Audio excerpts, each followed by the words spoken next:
I'm a little disappointed, a little miffed. As I mentioned in my driving video, linked below, we had an exciting day in the mountains of Austria as I tried going mountain biking for the first time on an e-bike, which was also a first for me.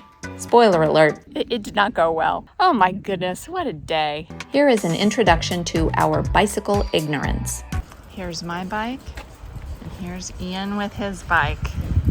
He's excited about this. That makes one of us. Ian, tell me how this electric bike works. What's this little thing over here that has a lock on it? I think that this is the gears, but I don't really know on that. I'm not Okay. really sure. That doesn't make sense. This will adjust how hard and easy it is to cycle. So that sounds to me like gears. No, it's how much power you're using. And this is the power gauge. See it how it shows that it's almost fully used. Oh, that's like the battery? Yeah, how much power. So there's not a button you turn that turns the e-bike on, it's always on? I think it is, yeah. Okay. All right, here goes. As soon as we got the bikes, we came down here and Ian wanted to take them into the woods. So he started going up this trail, which you can't tell, but it's like 60-degree slope. That just was not working for me. I attempted going up that steep hill, but it was gravel. And let's face it, I'm not great on a bike. My balance is mediocre at best, and my steering is really suboptimal. So being on a thick, gravelly surface with not good traction, trying to go uphill using an e-bike that I didn't really know how to use yet, it was just a recipe for disaster. And then to make matters worse, we had two bikes. My bike, I kept hitting the plus sign, plus, when I was trying to go up that hill. And I got it into turbo mode, and it did nothing for me. I still felt like I was walking through quicksand, I felt like I was pushing a tank uphill. That's what I felt like. And so come to find out, the next time we go up a hill, again, I'm like, Ian, I'm not able to do this properly. So we switched bikes. His bike worked way better than mine. So I think there's something kind of wrong with this bike.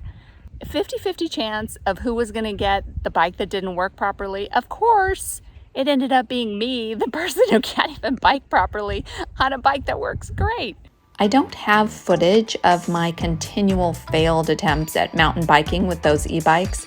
So just imagine me chugging slowly uphill, falling over, wobbling unstably at every turn, and in general, being an utter disaster.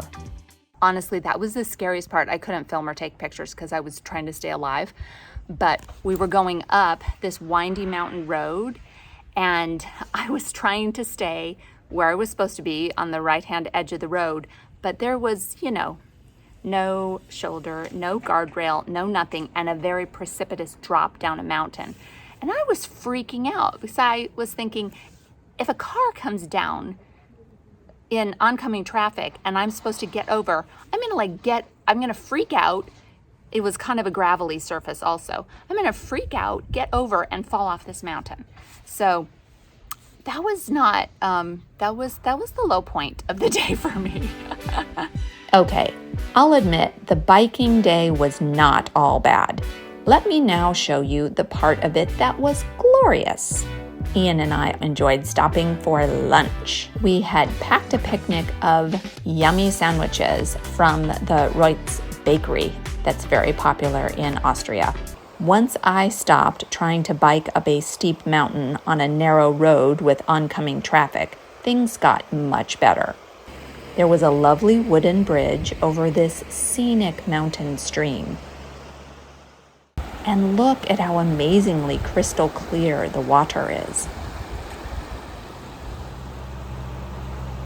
I really enjoyed cycling along this river with frequent filming stops. The other thing I absolutely loved was seeing the majestic mountains of the Alps with all the chalets at their feet. And I adore that most of the chalets were decorated with beautiful flowers, including some very nice magenta ones, of course. And then I had a wee conversation with a cat, so of course I must include that as well. Hi there, kitty. Meow, meow. Oh, Aren't you a pretty kitty? Now let's hear what Ian was doing up in the mountains on his bike whilst I was wandering around filming in the valley. It's really beautiful here, but I've decided that I am out of my depth. I just fell off the bike, so I'm not going to go along this path any further. It's really gorgeous and peaceful up here. There are some pretty steep drops down to the river. This is where I've decided to eat the second course of my lunch. Very pretty and peaceful. So before I turn it back in, I thought I would give you a little tour of my e-bike that I've been attempting to mountain bike with today. One nice thing about the mountain bike, it has big, wide wheels, and it does have a slightly comfortable seat, better than the bike that I had to ride in Newcastle. Definitely watch that video because that was the most unique bike rental place you'll have ever seen. So that's the good points. Let me tell you the confusing points.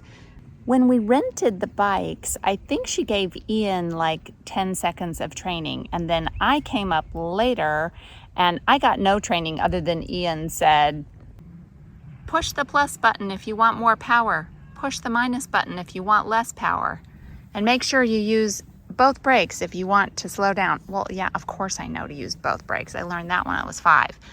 But this whole display thing here is not as easy as it looks because there's a button here that says walk. Nobody told me about that. And when we stopped to eat lunch, the display went off and we had no idea what to do because look up here.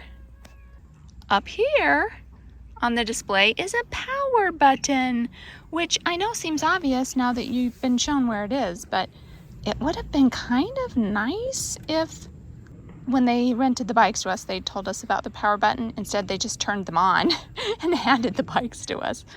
And then there's this thing over here that's a lock. It looks like locked, unlocked. I don't know what that means. And then there's this thing down here, which I think is a gear shift, but I don't know if you're supposed to use that. So clearly I should have had more training before I was let loose with this beast. So I'm feeling pretty sorry for myself right now.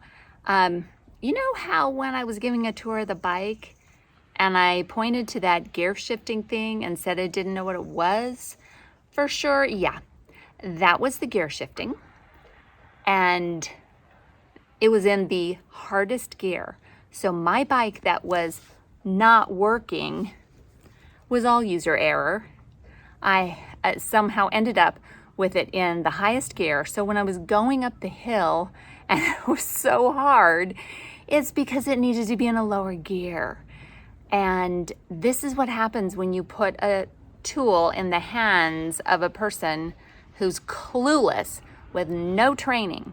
So, you know, I'm a little frustrated. Ian's off riding around the mountains in the other bike that's probably in gear 1. But like I said, on the bright side, I'm alive. I live to tell about it. All's well that ends well. But yeah, I think I'm too old for this. I'm going to wrap up the video by showing you the cool stuff going on here at Banger Park, however you pronounce that in German, which is the place near where we rented the bikes. And they've got all this ski jump practicing stuff. I'll show you, it's pretty cool. For more up-close views of the talented kiddos making sweet jumps on these practice slopes, check out my ski jump short in the description below. It shows some fabulous flips as well as a few spectacular flops. I hope you enjoyed watching my epic fail at mountain biking. Thanks for watching, and do something good in the world today.